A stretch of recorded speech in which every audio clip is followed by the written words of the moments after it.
Hello, everyone. Welcome to week 10 of STEM Mode In. This is the Wednesday tutorial. Hopefully, you know the lingo by now. We're going to start in a couple of minutes. Let's just let everybody enter. Hello to everybody who's here already. We've got an exciting session planned for you today. So you won't need anything apart from your big STEM brains. So we're going to start at about 2 minutes past. So please sit tight if you're already here, and welcome if you are just joining us.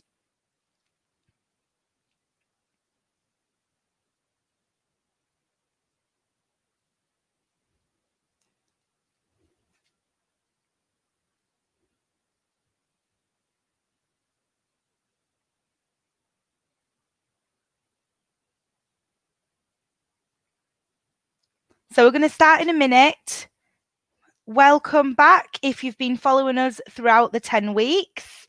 And if you are new, thank you for joining us. We are going to start in a minute.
So hello, everybody. Welcome to week 10. Welcome to the Wednesday tutorial. Thank you for joining us. Hopefully you've been following STEM Mode In now, and as I said, you'll probably know what is happening by now. So we've been running events for 10 weeks now, and week 12 is our last week programmed. So we're sad we're coming towards the end. We hope you've enjoyed it. If you are new, if you are just joining us today, thank you very much. You're in for a fun-filled session. It might be a good idea to take some notes. I've been told by Team STEMet you're going to be learning lots today. So if you are really interested in the field of musical engineering, it might be good practice to get a paper and pen ready. But apart from that, you just need yourselves. So thank you for joining us. We are going to kick the session off. So we're in week 10, and this is our Wednesday tutorial, which is an introduction to music engineering with Abbey Road. We're going to learn all about Abbey Road, and we've got a very special guest for you. So before we begin, of course, I've already mentioned we're in week 10, and we are going to say hello to our role model today, who is Marta.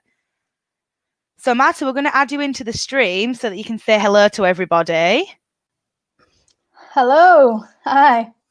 Hi, everyone. Hey. So this is a wonderful Marta from Abbey Road Studios. I'm going to get right into the session if that's okay, Marta. Yeah, sure. Of course. Fantastic. So today is all about music production and engineering. And I'm not going to explain this because Marta's got a very informative slide prepared for you. So by the end of this session, you'll know all about what these terms mean. And Marta, I will let you take it away from here. Let me know if you need the slides changing at any point. And thank you for being here. We're very excited. Yeah, I'm very excited too. Very glad to be here and see all of these comments already of people there sharing that they play different instruments and interested in music. So this is gonna be cool. Hopefully you guys are gonna take home something with you, some more knowledge about music and sound engineering as well. Yeah, let's just start. My name is Marta Maria Dinozzi, and as you can probably already kind of understand, I am Italian, come from Italy. I started playing different instruments since I was a child. I was very interested in music. I actually wanted to play the violin, but my mom was not really happy about it. So she gave me a guitar instead. So I started from there. I played a lot. I had bands. I guess some of you maybe are playing with their friends. So that's where I started too.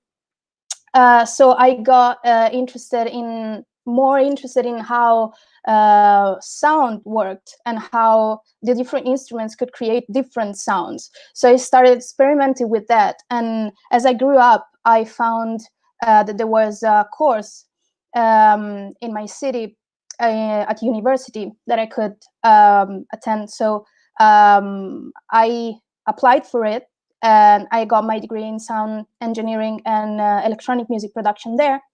I worked a bit as a live sound engineer while I was still in Italy, in theaters and clubs and things like that. But I love the idea to work in a studio environment.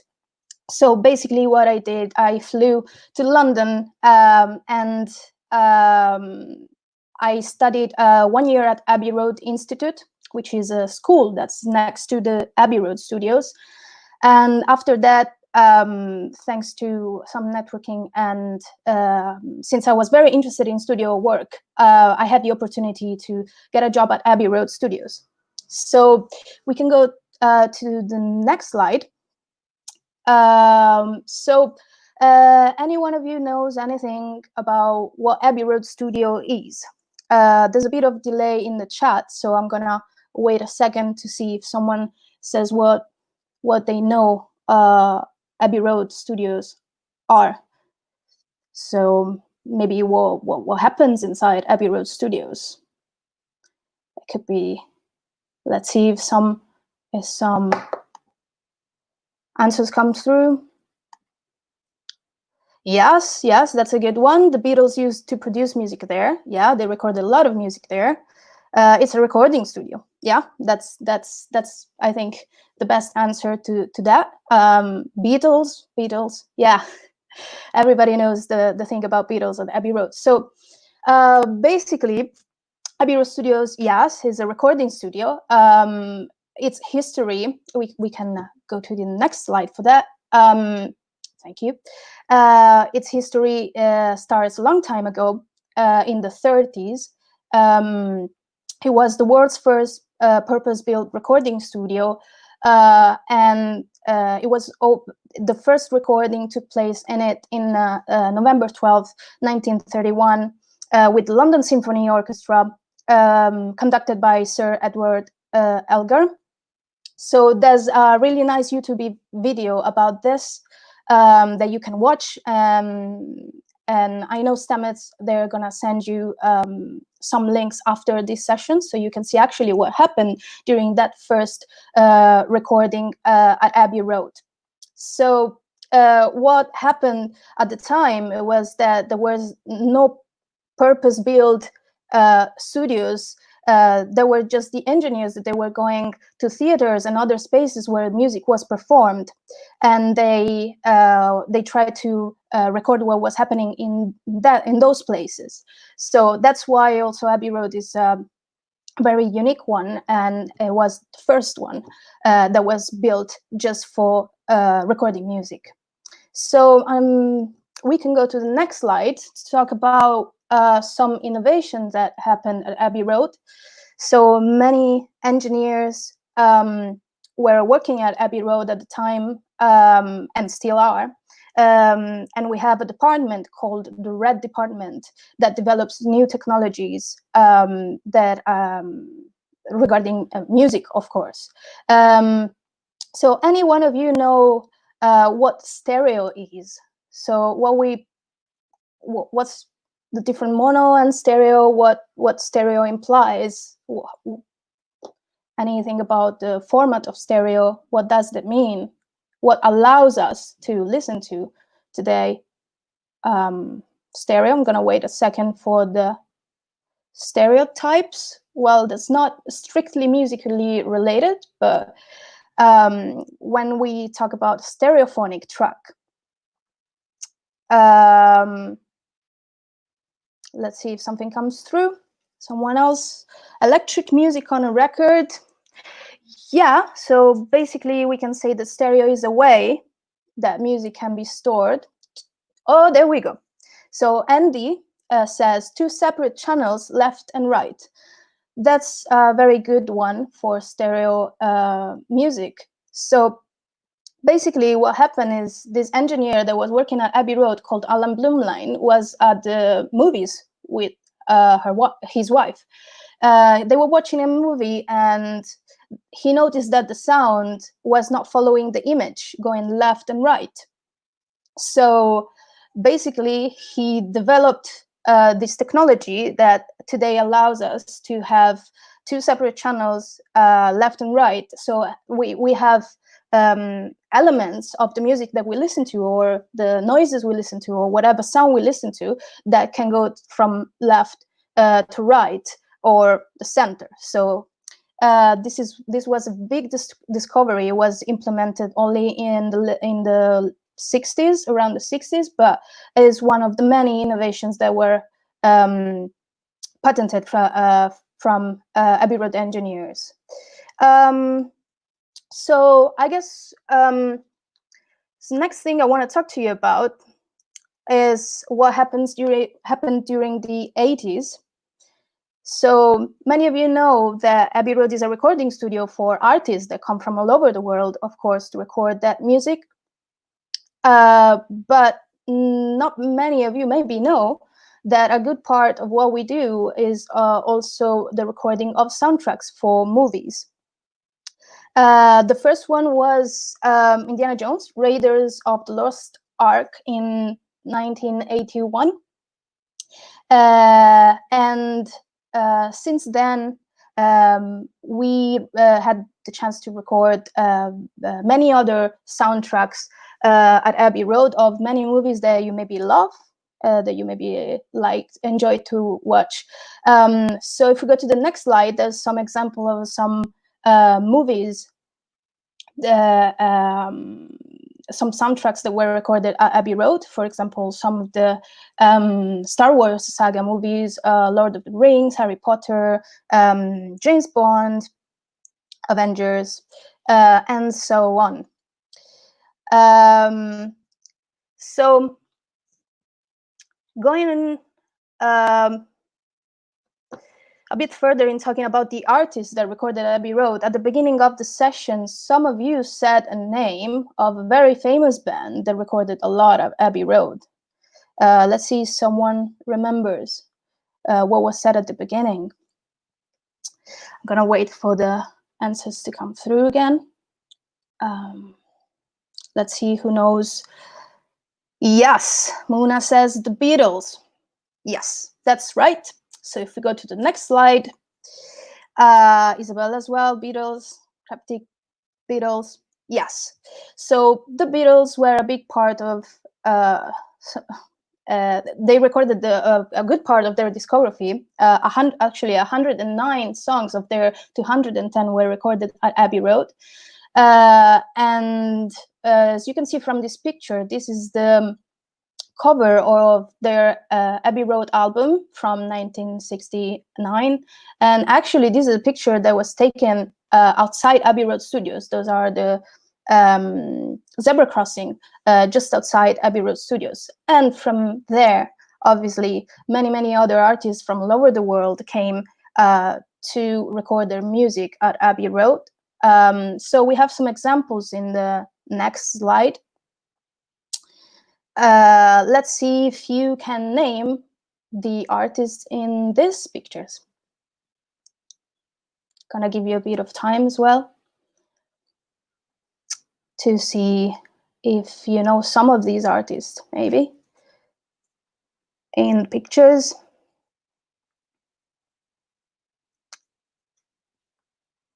I'm sure that some of you knows. Some of you know who these people are. You know, oh yeah, there we go. Harry Styles. Yeah, that's the first one up there with his guitar. Dua Lipa. Yes, she's sitting next to Nile Rodgers in that picture. Yeah, you do, but you don't want to give away. Okay. Yes, I'm sitting here quietly, hoping that I don't have to help you out. Yeah, no worries. No idea. Okay. George Ezra. Yes, that's the one in the black and white picture. Yeah. Ed Sheeran is not in the pictures, but he recorded Abbey Road. Yes, he did.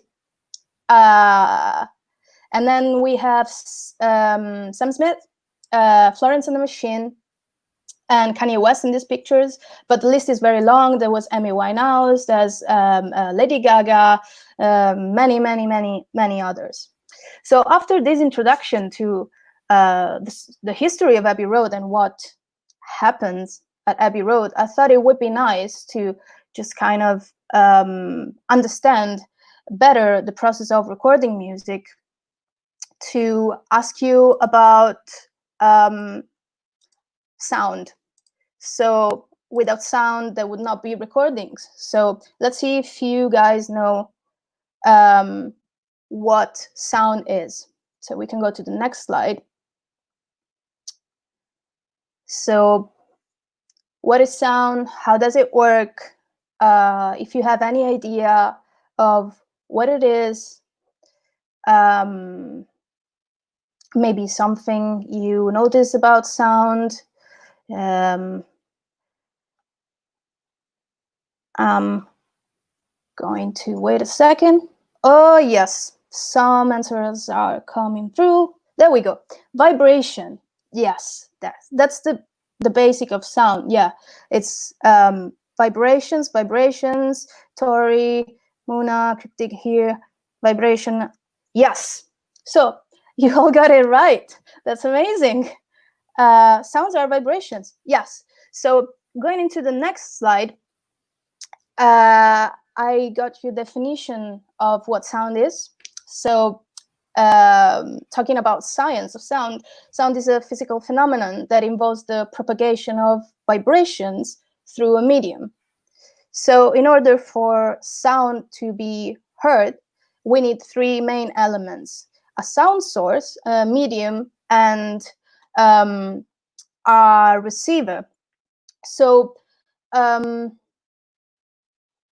if we go to the next slide, I kind of put there graphics of some examples of what a sound source, a medium, or a receiver is. So basically, a sound source is anything that creates a vibration. And that vibration is transmitted to the medium until it reaches the receiver. So a singer can be a sound source, a guitar or drums, any other instrument, music in general, trumpet, motorbike that is very loudly passing through your neighborhood, or an object that falls and breaks, makes noise, or any kind of anything really that is able to create a vibration. So the medium, in this case, for us, we are humans, we are on Earth, and we are surrounded everywhere by air. So what happens is that the sound source creates a vibration that moves the air, and the vibrations travel through the medium. So until they reach the receiver. There are obviously other mediums. For example, if we think about water, if we try to go underwater and scream, for example, that's not working that well, not as well as in with air, because it depends a lot the way the vibration and the sound waves spread. Depends a lot from the density of the medium. So water is not the best for them to travel along for long distances. Can you name a place, for example, where there's no medium, so there's no air, so sound cannot happen? I'm sure that if you think about it, you can find a place, think about a place that is where there's no air. I will give a clue for this one. We've done lots of STEM moding events around this subject. Oh yeah, Isabella, vacuums like space. Yes, well, I don't know exactly about Mars, but space in general, yes. So someone said also, doesn't sound travel faster in denser media? Yes, and that's why it decays faster as well. But that's kind of another long topic that you can kind of talk about. I'm sure you can make some researches about that, but it's a bit counterintuitive. But what you say is true. The denser the medium, the faster it travels. Yes, so space, top of the Mount Everest. I'm sure there's a bit of air still on the top of Mount Everest, even if it's not easy for humans to breathe in there. But yeah, so basically in space, sound cannot happen. There's no air, so the vibration, they don't have a medium which they can travel through. So when we watch all these movies where, you know, all those sound of lasers and stuff, well, it's not really accurate, but I mean, we like sounds, so. Receiver in this case is the human ear. So at the end of your ear canal, you have your eardrum, which is a thin membrane that kind of moves thanks to the vibrations of the air. So the air pressure that hits your eardrum and it moves. So this becomes interesting for us as sound engineers when at the end of this chain we put something different that is not the eardrum or the ear. So if we go to the next slide, we can see that I've put there a microphone. So that's what we work with. We try to capture sound through the use of a microphone, so putting a different receiver. So what the microphone does is able to convert what is actually the sound pressure in something else that we need. So if we go to the next slide, my next question is, what is a microphone? So do you have any idea what a microphone is or how it works? I mean, generally speaking, what is a microphone? I'm sure you all have microphones. We're both using one as well. To make it seem louder, yes. So microphone helps, definitely helps with that. Because then we can take the sound and make it louder with other pieces of machinery, converts sound into electrical vibration. So yeah, that's a good one. That's exactly what a microphone does. So going into the next slide, I've put as the concept of a transducer.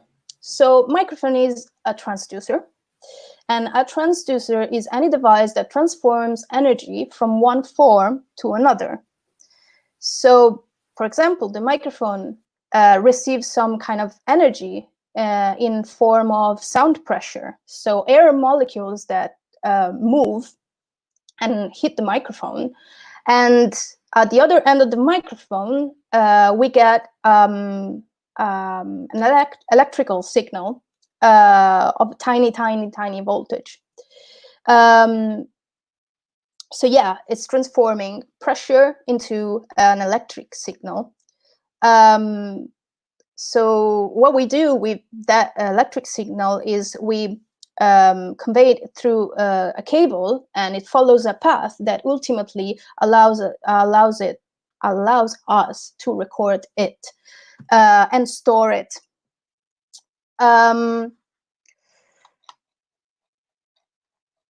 So after this slide, we have another, and I've tried to simplify what happens once the signal gets captured and where it goes. So after the sound is captured by one microphone or many different microphones, in the case of recording studio, for example, through all the cables, we managed to get the sounds to what we call a mixing console. I don't know if you're familiar with it, if you ever saw one, but I've put there a small picture of one of the mixing consoles we have at Abbey Road. So basically what a mixing console does is accepts all those signals, and it has a lot of inputs where you can actually patch and put the cables in. And it has one channel per different sound that it receives. So ideally, you would have for each different microphone one channel on the mixing console that receives it, and then allows us to, we say, route the signal. So give the signal a path for it to go where we need it to go. So for example, these days we record on computers, so we store the signal in that way. So we receive the signals from the microphones into the mixing consoles, and then this signal goes through some devices and then into a computer for it to be stored and recorded. And also from the mixing console, we can get the audio out to listen to it. So someone says, Muna says she used a mixing console in the sound technician room for a school musical. Yeah, Liza have seen one before, which is good. And if you ever saw one before, they are like big machines with a lot of knobs and controls, and you can actually shape the sound as you like it through a mixing console. So going on to what really, how does all this process looks? How does it looks in the real world? So the next slide is a picture of Abbey Road Studio 3 live room. Why do I say live room? Because in studios, in a recording studios, generally speaking, there are some, sometimes it's not like that, but generally speaking, you would find two different rooms, the live room and the control room. So the live room is the place where the musicians play and perform, where the microphones are positioned to capture the sound of the musicians playing. You have headphones, you have all the instruments in there, and as you can see from the picture, you see the microphones and a lot of cables on the floor. And those are the cables that bring the signal through from that room into the control room. So the next slide is the next picture is what we call the control room. So the mixing desk is in the control room, the speakers are in the control room, all the machinery that we use to store the audio, to record the audio is in the control room. And also the engineer is in the control room, taking care of checking if all the signals come in correctly, if they sound right. And I don't know if you can see from the picture, but at the end of the room, there's a big window, and you're able to see the live room from the control room. So maybe some of you are asking themselves, why do we need such big consoles? So if you think that a band has maybe 4 or 5 musicians, you would put maybe 8 microphones to record the drums, a couple of microphones on the guitar amplifier, the bass amplifier, and so on, 1 or 2 for the vocals as well. You're going to end up with 15, 20 microphones. But if we go to the next picture, I just wanted to show you how kind of bigger and more complicated it can get. So this is a picture of Studio One, and this is a setup for an orchestra. So if you think about all the microphones you're going to get in there, all the cables, it can get pretty complicated with microphones everywhere, and sometimes we have microphones hanging from the ceiling as well. So that's why we need all those big consoles and big machines to kind of operate and sound and everything out of it. We've just got a couple of questions coming through. So yes, Daya, Marta's got in the next section is explaining the roles and what people do in the control room. So I'll hold off on that one. But Soraya was asking, do bands still record there? And Abbey Road is still an active studio, isn't it? Oh yeah, sure. As I said, we record orchestra, but we record a lot of bands and artists of different kinds and many different genres of music every day. We have different studios that are maybe bigger or smaller, so we can kind of adapt to the artists that are interested in recording at Abbey Road. Sure, of course. Okay. Should I go on? Yeah, please do. Yeah. Yeah, cool. So after seeing how a recording studio looks like, I wanted to go through quickly the roles and the people you're going to find in the studios, and also the people that are working on music production. So I narrow it down to 3 main ones, which are the recording engineer, the mixing engineer, and the mastering engineer. So who knows who's a recording engineer? We can go to the next slide. So I know that I talked about it briefly, so you might get some tips from there. So who's the recording engineer? What he or she is doing? What's the job? Sylvia says, this makes me realize there is more than recording booth behind a vid. So yeah, basically what a lot of people don't realize is that it takes a lot of effort and to produce a recording. We are used to play 3 minutes of music and say, wow, this sounds great, and then skip to the next one. But actually to do that, it takes a lot of time. And a lot of STEM as well, right? I didn't realize how relevant science and technology particularly are in this process. Yes, that makes a lot of difference, actually, from the quality of the microphones you're using. So there's a lot of thinking about that, the placement and the rooms sound in a way because someone thought about it. And actually, if you think about it, it's all formulas, and you can really think about it as a science. Oh well, I'll go on talking about the recording engineer. So the recording engineer is the person in charge of the recording session. He's the one, or she is the one, in the control room, checking that every signal from the live room comes through exactly how it should be. Is the one responsible for the placing of the microphones, for choosing the microphones, and then yeah, basically takes care of every technical aspect of the recording. And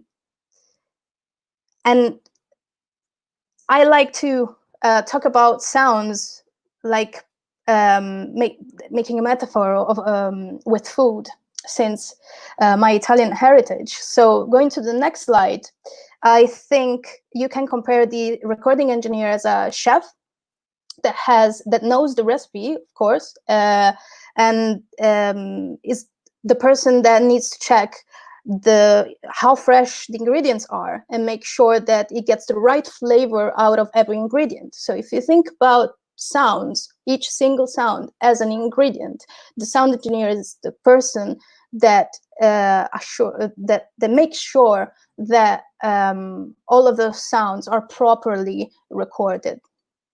So going on, so the next one is, who's the mixing engineer? Well, mixing says something about this person role. Looking at the question, yes, so Sylvia, I work at Abbey Road. I'm going to talk about my my job there in a minute.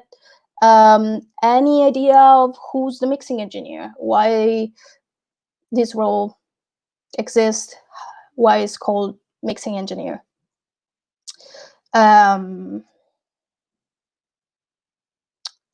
We'll see if something comes through.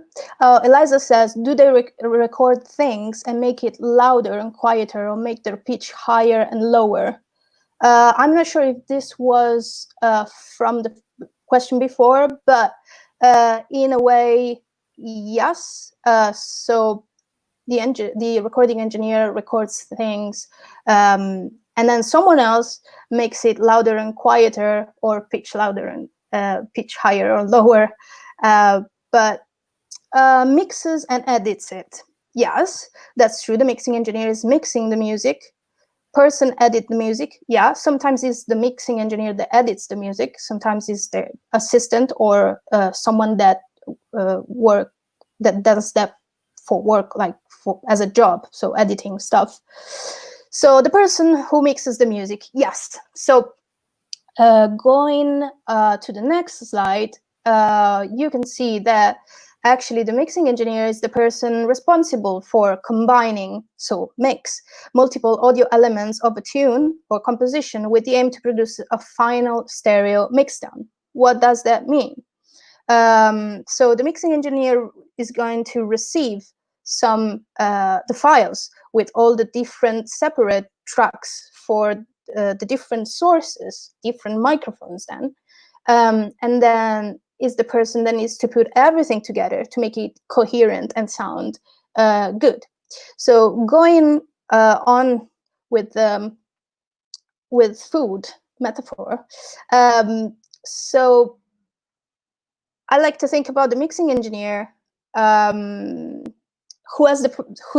like the person who has the chance to enhance the flavor of the whole recipe and put a bit of spice on top of it if it's needed. Yes, so like Dea says, to make it sound better. Yes, that's exactly what this person does. So puts everything together, chooses the levels of the single sounds inside the composition or the track, decides if I don't know, maybe a guitar needs to be on the left side or on the right side, adds effects to it if it's needed, and it makes sure that the whole recipe gets out with the best flavor possible, keeping in mind the work that people before did on the production. So, for example, the recording engineer did. So trying to make it better. So going to the next one, I'm gonna talk about the mastering engineer.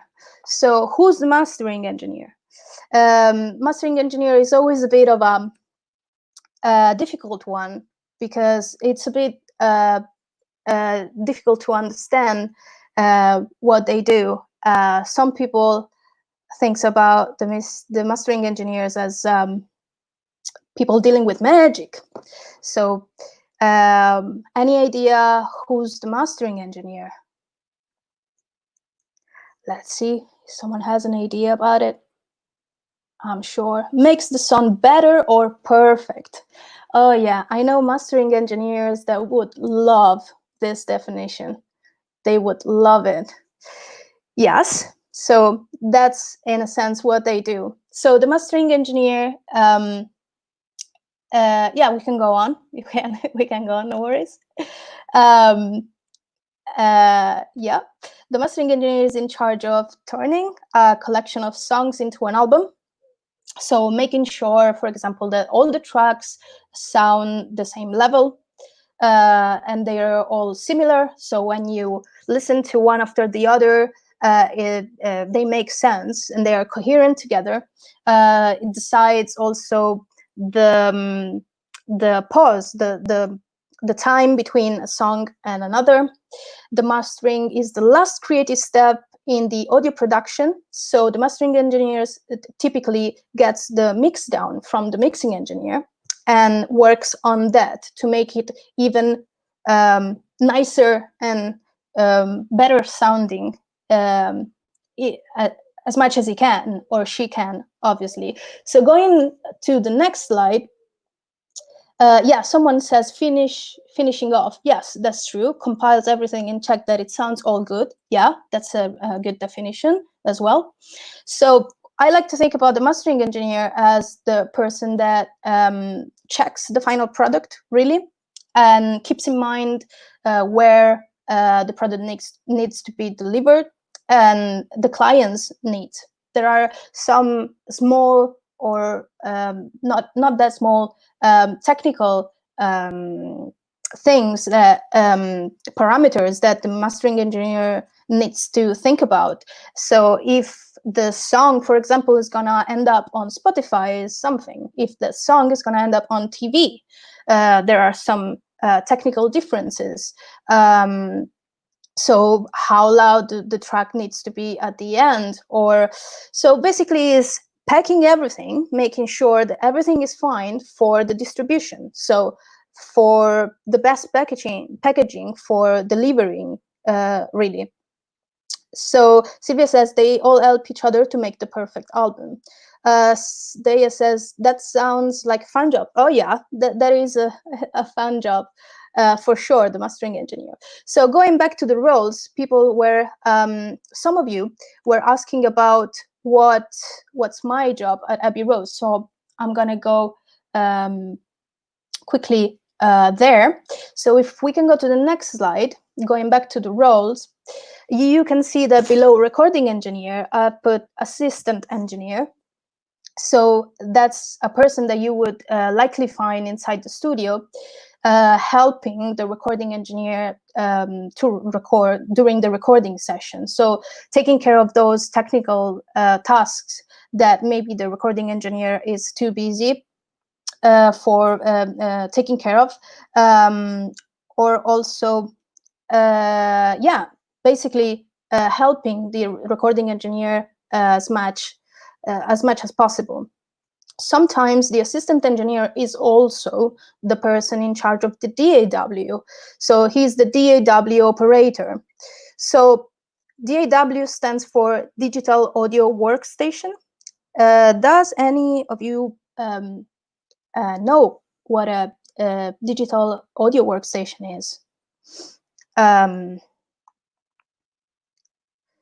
So let's see if someone knows. Someone says yes. So what is a digital audio workstation? Let's see. I'm sure that some of you used one at least once. No? Okay, that's fine. We're gonna go to that. A place where you edit music on a computer. Yes, that's a good answer. Is Sibelius one? Okay, for if you don't know what Sibelius is software that allows you to write music. So I guess in a way we can maybe stretch it and consider it kind of a DAW, but not really. It's more of a tool for writing. So software to produce song, Cubase, Logic, etc. Lily. Yes. So digital audio workstation is any software that allows you to record music and edit music. And there's a long list of them. As Lily says, Cubase is one of them. Logic, Ableton, yes, that's true. Ableton is one of them. There's Pro Tools, even GarageBand, Fruity Loops, Reaper. I think I've said all of them. Well, not all of them, but many. Can I ask a quick question? Yeah, sure. Which ones are used most commonly in industry? Okay. So the ones we use the most, the studios, for example, is Pro Tools, but we also use Logic. And a lot of people like to use Logic because it's they find it simpler, a bit easier to compose and get sounds right out of it like quickly. I personally love to write music on Ableton and then mix the music on Pro Tools. It depends from your workflow, really. I really find Ableton faster in composing, but not enough for me to get out a good mix out of it. But then I found the workflow on Pro Tools very, very easy for mixing and maybe less intuitive for writing. So I would say that the two most used ones are Pro Tools or Logic. Yeah. Thank you. You're welcome. Thank you for the question. So going on, I'm going to talk about what a studio runner is. So basically, my job at Abbey Road Studios is being a studio runner. So many people think about studio runner as the ones that bring coffees and teas to the client, which is something that we do because we try to get the client as comfortable as possible during a recording session. But there's so many other technical aspects to the jobs and things that we do on a daily basis that need to be taken care of. So, for example, the runner usually would be the one that arrives in the morning very early and leaves last one after the session. We take care of booking the microphones and the outboard. So by booking the microphones, I mean that in a big studio like Abbey Road, we have a lot of microphones, and those microphones are shared between the different studios that we have. So when we know that there's a session coming in that needs a lot of microphones, we kind of have to make sure, we as runners, that those microphones are booked for the session and they're ready to be used on that day for that session. So we help the engineering team setting up the rooms for recording sessions. So we position the chairs for the musicians, we position the microphone stands, the music stands, we patch every microphone. So we kind of connect all the microphones to where they're supposed to go through the cable. So we put the microphones on stands. We check that single thing about the live room and is ready for the recording. And that means also checking that, for example, every headphone in the room for the musician works, checking that every microphone gets the signal right and there's no noises and things like that. We also are the ones that pack down. So after a recording session, we're the one that put back the microphones to their place. We check that they're fine. If some piece of equipment is broken or needs to go to the technical department to be fixed, we take care of that. We help with different tasks around the building, like tape transfers, for example, is one of them. So basically getting very old, well, not very old, but old enough tapes, and then transfer that from analog to the digital domain. So getting from the tape into the computer, so the music can be mixed again or stored in a different way that is not having the simple tape there. We are available for every task in the studio. So if someone needs help during a session and needs us to use the computer, so operate the DAW, as we said, digital audio workstation. So we are able to do that. If inside the control room there's some more machines or anything, pieces of equipment that need to be patched because I don't know, someone got in their mind that they want to use a particular one, but it's a bit of a last minute. We are the one bringing it in and patching it. We are basically there for all the clients' needs, and we are there to check that the whole recording process and the session runs as smooth as possible. So this was my last slide for what concerns the presentation. I have some questions for you, but first let me see if there are some questions from who do you think is the most important in the world of digital music? Oh, that's a difficult question. Who, you mean a role, or you need a person, or you need like someone in particular? Sounds like a tricky job, Eliza. Well, it can be. I mean, as every job, you have problems that you need to solve on a daily basis, but we try to deliver the best service as possible, of course. So let's go on. I have 4 questions for you, and I think after that we can go back to your questions. So this is a mini quiz. I have 4 questions for you. The first one is, in which year took place the first recording session at Abbey Road? Which is a specific one, but you may remember that if you maybe took some notes. Name at least one example of a transducer. What are the 3 elements necessary for sound to happen? And what DAW stands for? So we already have some answers.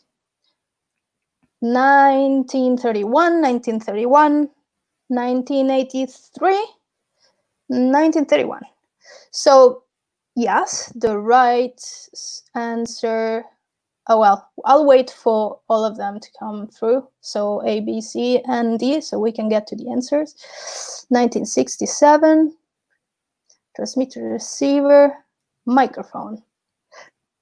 Microphone, source medium receiver. Let's say someone replies to D. Digital audio workstation. Cool. I think we can maybe get to the answers, or shall we wait another minute?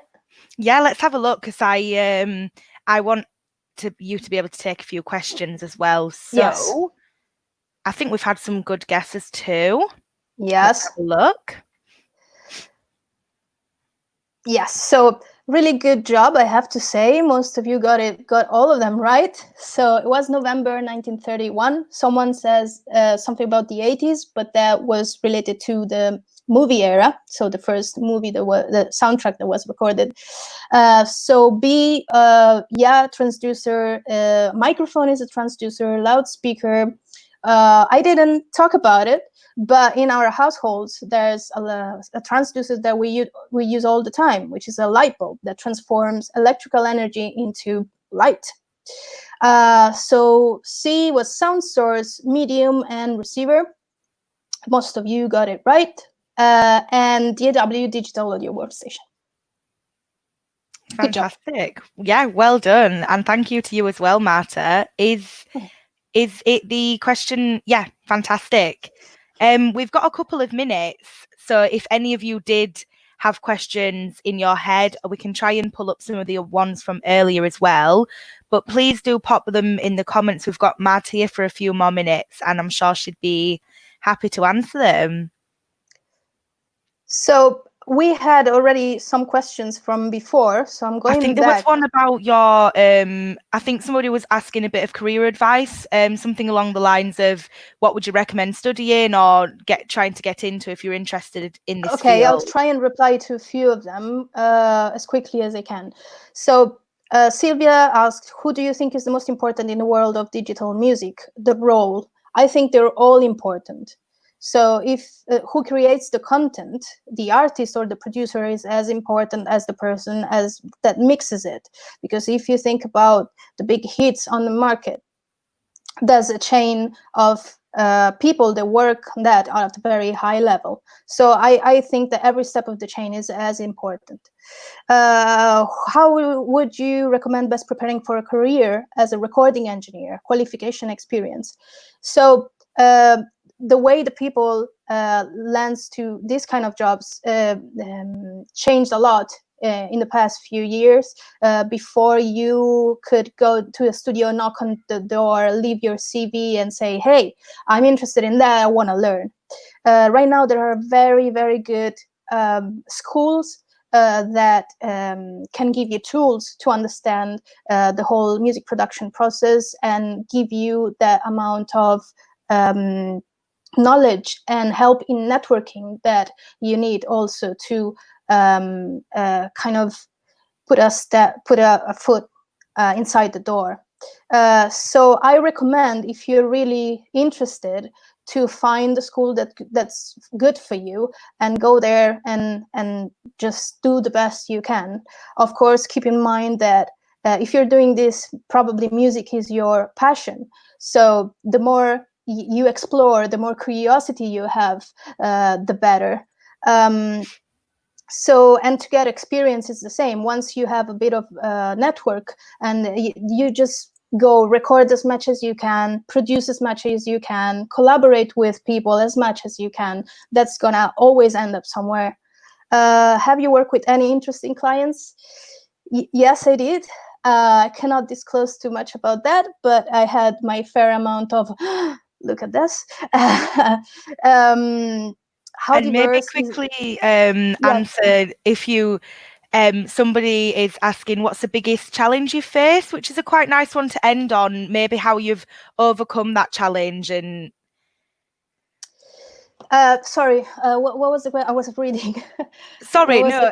What is the biggest challenge you've faced? I was thinking it might be a nice one to end on because you can talk about how you've overcome it and got to where you are. So, I mean, maybe mine is like a particular path that kind of followed to get to where I am now. I had some, it was not that easy to leave my country, for example, to come here and then start with a new language, new people, new culture, and understand how the industry works and how I could fit in it. Then there's challenges, like every day is how can I make how can I learn more? How can my knowledge be for me more than sufficient and even better every day to get to go so I can do my job at the best level, at the higher level I can. But I think that this can apply to every job. So for me, the struggle every day is not a struggle. It's something like it's kind of something that I want to do every day, is getting better as I can every day. So keep the curiosity alive all the time to understand how can I provide a better service? How can I be better at my job? So yes, the music industry is a bit of a male-dominated world, but we are we girls are taking over pretty quickly. I know a lot of girls that work in the women that work in the industry, and I never had major problems with that. So as long as you know what you do, and as long as you can show that you're worth, you know what to do, you're a professional as any other person, you don't have any problems. Fantastic. Let's see if there's anything else. I'm going to have to stop you there, Marta, unfortunately. Yes. We've reached 1 minute past. Thank you for being so kind and trying to answer as many as you could in the few minutes that we had. And thank you for the amazing questions to the girls as well. I'm going to quickly close the event by saying a massive thank you to you, Marta. I think you've been really inspiring, and judging from all the questions that you had, your career is really interesting. We've got a real insight into it. So thank you so much for being here. Well, thank you. It was my pleasure, and anytime. Yeah, it was great to answer to your question and see all of you very interested in what I was saying. So thanks. Yes, and thank you to everyone that joined us for the event today. The feedback link is in the comment section. Maybe Team Stemet can pop it in there again, because I think it's got lost. It's also here on the screen. So the prize draw will be happening in a few weeks. I know you're all asking about it, so please do fill out the feedback and tell us how much you enjoyed the session, how great it was to meet Marta. And thank you again for everybody for showing up. And Marta, thank you for being so fantastic. Thank you. Okay, everybody, goodbye. We'll see you on Friday, hopefully, for the Instagram Live. Thank you very much. Bye. Bye.